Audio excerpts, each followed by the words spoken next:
It was a quiet Monday morning in Enugu. Chinaya's world fell apart that fateful morning.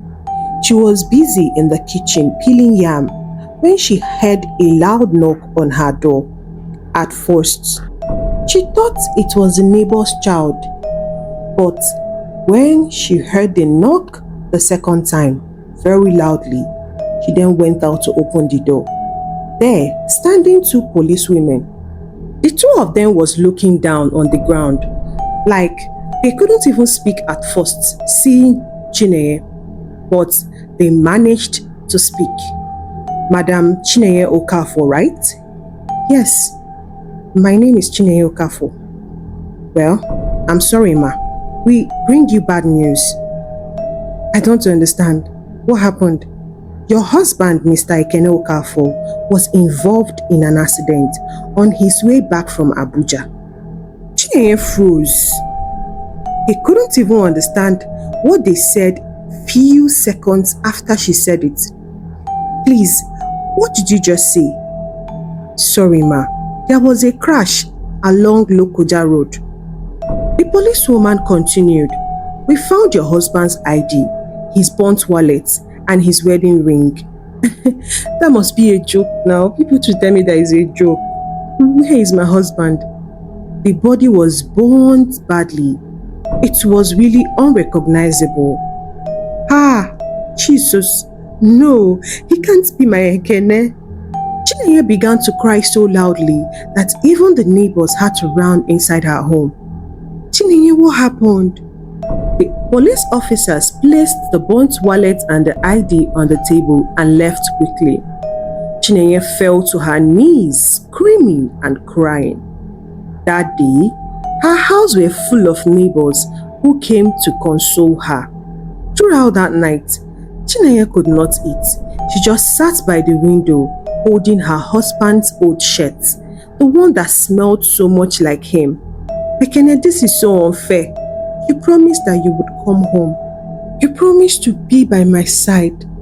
You promised that it is forever between us, baby. Why? Why leave me in this world full of wickedness? Chinaya cried and cried. She couldn't sleep without even hearing her husband's voice. By the time Chinaya and her brother went to the mortuary to identify his body, she couldn't hold herself. They buried him almost immediately, with just few people around. Before Ekene died, everything looked perfect.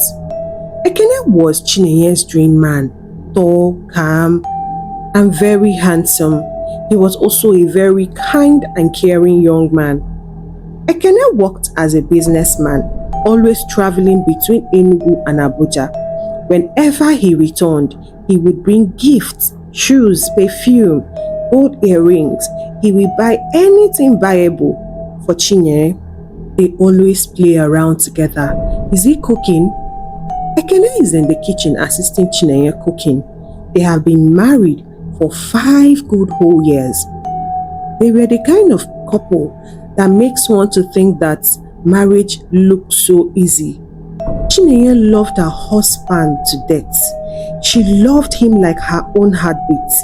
She would cook his favorite meal, iron his clothes, pray for him every morning. Whenever Ekene travels, Chinaya will stay up night waiting for his calls. And whenever he called like this, they will talk for hours without ending the call until the two of them slept off. And Ekene turns out to be the kind of man that keeps updating his wife of everything he does. Hey, my wife, I've reached the hotel. I'm missing you already. Chinaya will Google like a new bride. Hey, I miss you too. Please don't come back or I'll stop cooking for you. The two of them will laugh. Even sometimes, when Ekene comes back from his business trip, Chinaya will notice few things that are different. Anytime she asks her husband, Ekene would find one excuse or the other to tell her, and Chinaya will not mind. She trusted her husband so much. Their love and relationship was the envy of everyone around them. their family members, their neighbors. But after Ekene's death, Chinaya now found it so difficult to continue living. She became a shadow of herself. In fact, she practically stopped living. She can stay for days without bathing. She would just sit down one place crying, holding her husband's shirt. It got to the point that the neighbors had to intervene and they called Chinaya's family. It was her sister Ngozi that came. And the day she came, the house was a mess. Smelling, it was as if Chinaya had not even cleaned up in months. Everywhere was oozing so bad.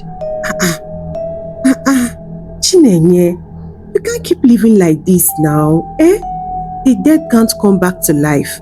If you think I'm here to come and sugarcoat words for you, I can't do that. You love this man so much, and that is your problem. Is he a sin to love? I'm not saying he's a sin to love, but come on. Sometimes we have to move on from things that hurt us so much. Look at the way you are living, my sister. Take a look at you. I'm sure you have not bathed in weeks. Is your body not smelling you? Eh? This place is stinking. Have you even had anything good to eat? You are really slimming down. It's been over 2 months since Ekene died. Please now, move on. I know it's not easy, but I think you should come to the family house and come and stay. Because this thing you are doing, I might come here one day and you have done something bad to yourself. No, I will not do such a thing. Chinaya fired back at her sister. I am not going to any family house so that everybody will start pitying me as if I'm a loaf of bread. I beg, no. I will stay in my husband's house. I will stay here. I will stay and heal. I will not go anywhere. Then you will have to wake up from this slumber that you are in. You will have to clean up yourself and look good. Look at the way you are looking. You're a young, beautiful lady. You're not even up to 30 years. Can you stop? See, the worst part, Ngozi, is that I didn't even give my husband a child. At least something to hold on to his legacy. We've been trying. The hospital certified us okay, but I don't know why I never had a child. I feel so bad. I feel so worthless, Ngozi. Calm down. You're not worthless. Everything that happened for a reason. Please. I called in some cleaners to come and clean up this place. Right now, you need some fresh air. After the cleaners cleaned up the place, Ngozi stayed with her sister for some days before leaving and told her that she would return by weekend because she has a family and also business to run. That was how Ngozi kept to her words, coming to see her sister every weekend, spending time with her. With that, Chinaya healed so quickly. Then, 4 months later, after Ekene died, Chinaya received a strange message on her phone. It says, "Good morning, Mrs. Okafor. Your husband's name appeared in our record and you turns out to be his next of kin. Can you come to the hospital for confirmation? Mr. Okafor, it turns out that your husband's name appeared on a newborn's birth record.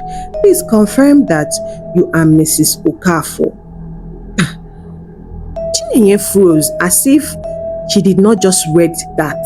She read it over and over again and decided to make a call to the hospital. The nurse that picked up told her to come to the hospital.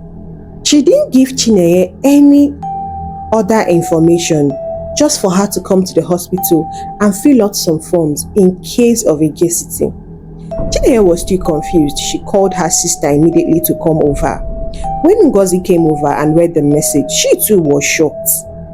Wait, Ngozi, is someone playing with me or is this a mistake? We've buried my husband, right? Yes, come on. You've buried your husband. Maybe this is another man with the same name. But if it's another man with the same name, why is my name under his record as Mrs. Okafor and next of kin? Like, I'm confused. What's going on? Well, the only way to clear up this confusion is for you to go to the hospital and know why they called you and sent you this message in the first place. A newborn record. As if I'm confused though. Is it that your husband is cheating and the side chick gave birth to a child and you... I'm confused. Can you... It's better you go to the hospital to find out. If you want, I can assist you. We can go together. No, don't worry. I think I'm better off alone. I'll go alone, don't worry. I will need to go to that hospital and find out what is actually going on here. The next day, as Ngozi landed in that hospital, she was just praying, God, if this is a dream, please wake me up. Please, give me strength to face whatever I'm about to figure out and find out in this hospital. As Chinaya got to that hospital, she met a nurse. Good morning. I'm looking for someone, Ekene Okafor. His name appeared in your record, right? The nurse looked at her. Are you a relative? Yes. I'm his sister. Yes, I'm his sister. Oh, okay, yes. Mr. Okafor's wife gave birth here 2 days ago. They are in Ward 3. His wife? Yes, madam. A beautiful baby girl. That's what they gave birth to. Oh wow, Chai, congratulations to my brothers. Chai, he's now a father. So which ward again did you say they are in? In Ward 3. Just go direct, just straight like that. Turn your right. You will see them. Okay, thank you so much. Wait, that message was a mistake. Because if they claim that Mrs. Okafor's wife is here, then who sends me the messages? All these people are confusing me. As Chinaya got to the ward, she was still standing by the door when she heard someone's voice. It turns out that the voice was recognizable, and she pushed the door open slowly, and boom, her husband Ekene, standing, alive, healthy, smiling. He was seated on the hospital bed, holding a baby in his arms. Beside him, a woman lying down, weak but still smiling.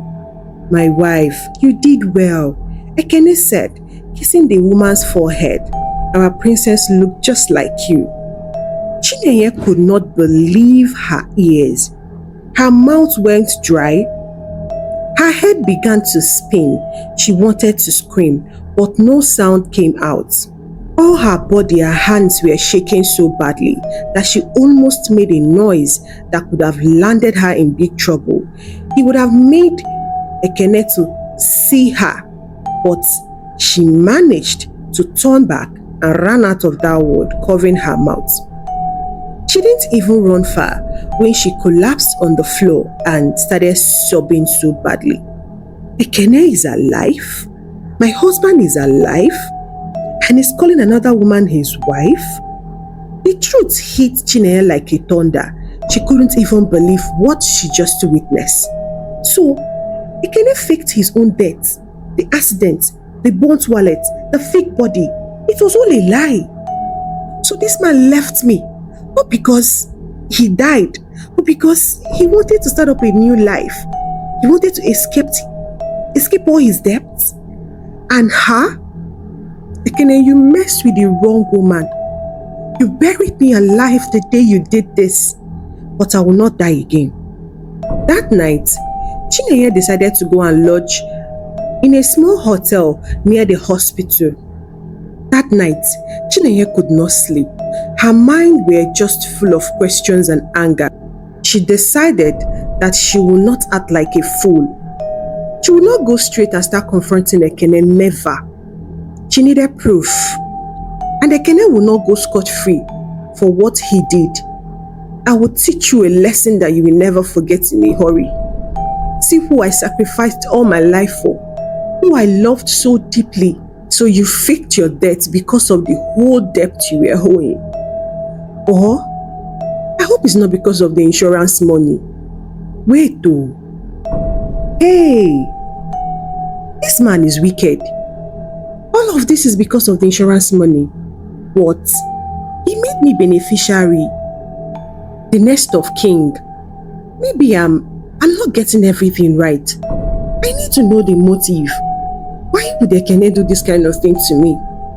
The next morning, Chinaya went to the nearby photo studio beside the hospital. Please, I need you for a small job.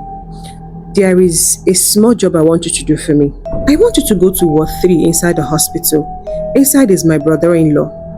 I want you to take a pictures of him holding a baby and also the woman standing or lying down beside them. Just take a picture of the whole scenario. I want to create a fun family time. I want it to be a secret. So I want to use it and surprise my brother on his 45 years birthday. Please, I need you to just do this work very fast and I'll pay you handsomely.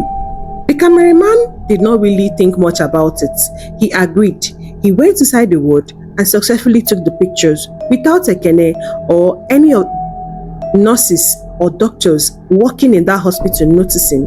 He came out, printed the photos and gave it to Chinaya. Chinaya was so happy and relieved when she got those photos. Thank you so much. She paid him and went back to her hotel. She then called her sister Ngozi. Says, guess what? I've been waiting for your call. What is it? Do you know that Ekene is alive? Jesus! It's a lie. I'm not lying, no. He is alive. This man faked his death. You mean you saw your husband like flesh and blood? I saw him. Please, check your WhatsApp. I sent you pictures that I paid a photographer to help me go and get. Now I know when they said the heart of a man is deep and wicked. Seriously, Ekene did me dirty. I didn't even see that coming at all. As Ngozi viewed the pictures on the WhatsApp, she couldn't believe her eyes. Hey, why would he go this far? Why? My mind is telling me it's because of the insurance money that the two of us opened. You know, he told me he made me the next of king and the beneficiary after he died or if anything happens to him. But I doubt that. The only way for me to find out is if I go to that insurance company. But right now, I need to focus on getting more evidence because Ekene will never go scot-free. Okay, no problem. I'm so sorry, Chi. See, I will send you the number of my lawyer. Go to him and make any inquiries on how to move forward. I will send you money, anything you need, just let me know. Thank you, sis. Chinaya ended the call, and the next day, she went straight to a lawyer. She explained everything, the fake debt, the burnt wallet, the funeral, the insurance money she was supposed to receive as a widow.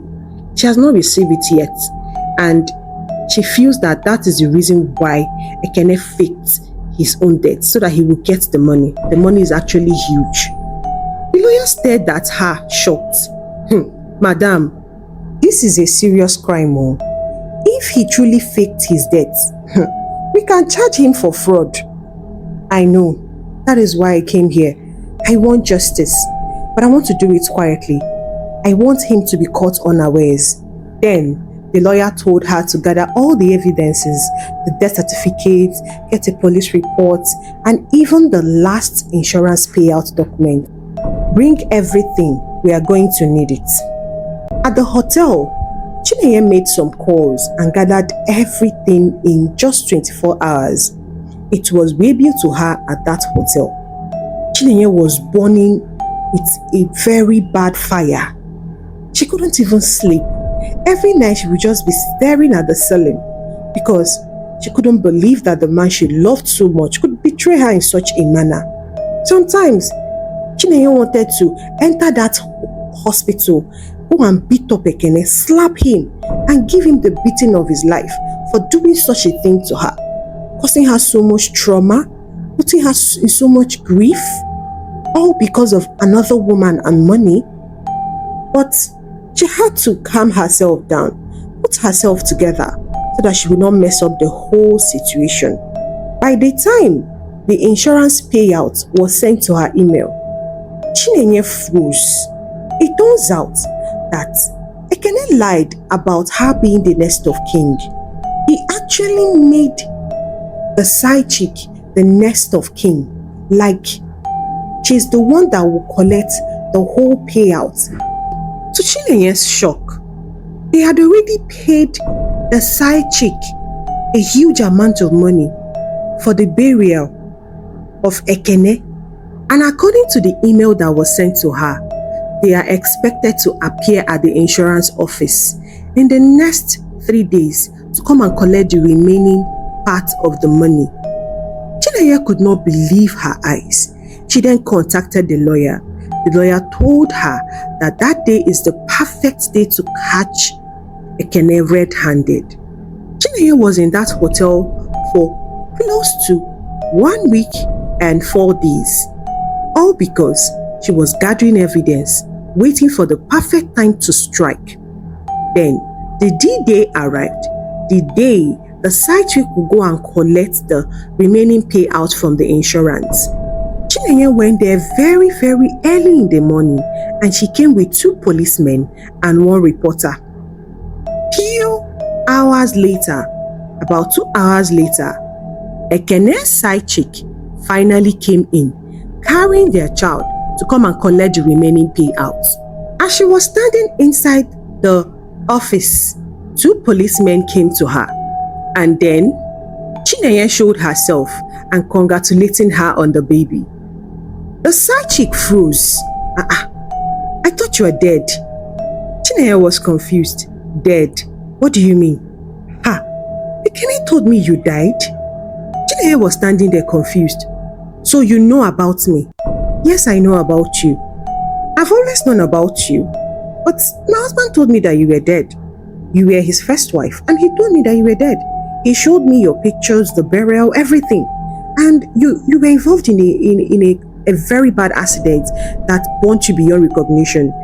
I'm confused. What is going on here? It was then Chinaya knew that Ekene played the 2 of them. He was busy lying to her that she's dead and also faked his own death just to move on with her. Omo, Ekene is a very good player. Chinaya then instructed her to call Ekene to come to the insurance company. The side chick did that, but Ekene refused at first. After persuading him, he had no choice than to come, since the money they were about to cash out is big. Immediately, Ekene walked inside our building. His smile died instantly. Immediately, he sighted Chinaya. He couldn't believe his eyes. Chinaya, you are not supposed... Oh, I am not supposed to be here, Abi. All of a sudden, my husband is a stammerer. I never knew you can stammer. Anyways, hello to everyone who cares to listen. This man here faked his own death. He wanted to come and collect insurance money through lies. Chinaya did not waste time. She opened her envelope and started bringing out proof one after the other, putting it on the table. Here is his fake death certificate, the police report that I collected, the insurance papers that shows that I'm the next of kin, when I now noticed that I wasn't in the first place. The manager was really angry. Wait, you are Mr. Okafor? What is the meaning of this? Why would you go that far? Because he wants to prove a stupid point. You left me in misery. You came here and moved on with your side chick. I am legally married to this foolish man here. Both traditional, both white, both court marriage. We did everything. We couldn't have a child for 5 years. Now I know why you never bothered. Now I know why you kind of felt kind of relieved and withdrawn. You were not too bothered that I wasn't pregnant, even after 5 years of marriage. I tried so hard to convince you. Let's do IVF. You refused. You told me that God's time is the best. So this is God's time. You already have another woman who has a child and still gave birth to another one for you. Oh, Ekene, you are wicked. The insurance money in the first place is not even your money. It is mine. It was my father that put up that insurance. Out of love, I transferred everything to your name and made myself the next of kin. Because I transferred it to your name, you now went and changed it without my knowledge. Or you forgot to remove the email that they are sending me emails, right? You're a big fool. The policeman then went towards Ekene. Mr. Okafor, you are under arrest for insurance fraud and fake identity. Chinaya, please, it's not what you think, please. Oh, it's not what I think. No, it can never be what I think now. You betrayed me. You buried me alive with your lies. What were you expecting? I can explain. Whoa, you can explain. Oh yeah, now. Start explaining. Explain how you burned another man's body to fake your death. Or how you made me cry for months. Like I nearly took my life because of you. When you are busy enjoying your life with another woman. Is this not wickedness? You had so much debt and I was helping you to clear that debt one after the other. I only had small issue with my business and I told you we are going to sort it out. Little do I know that you felt like faking your own debt is the only escape. Leaving those debts for me to clear? You are wicked. Even Ekene's side chick was really shocked. Ekene, I never knew you were this desperate and wicked. Well, I know I might have started something while knowing that you were married to her, but you also lied your way into my life. You told me she was dead. I started building a family with you, not knowing that she was still alive. You did her debt to you, and if you can do this thing to her, you can do 100 more to me. This thing we call relationship is over. Please, I'm out of here. As the side chick walked out, Ekene was also dragged out by the police, while the insurance payouts were given to Chinaya. After which, she closed down the insurance policy and they stopped deducting money from her business every blessed month. She ensured she would open another one, but when she's ready. But right now, she isn't ready for any sort of drama. Chinaya went back to her family and they welcomed her with open arms. Ekene was jailed after he was found guilty by the judge. What is the moral of this story? A false grave can't hide a living lie, because whatever anyone buried in deceit will always rise in disgrace. Always build your life on truth, because truth never dies. Regardless of whatever you're doing, betrayal is the last thing that should be on anybody's mind. Thank you so much guys for watching. I hope you enjoyed the story. If you do, please tell me in the comment section. Please share the story to your loved ones. Do not forget to give it a big thumbs up and subscribe if you have not. I will see you besties in my next story. Goodbye and stay blessed.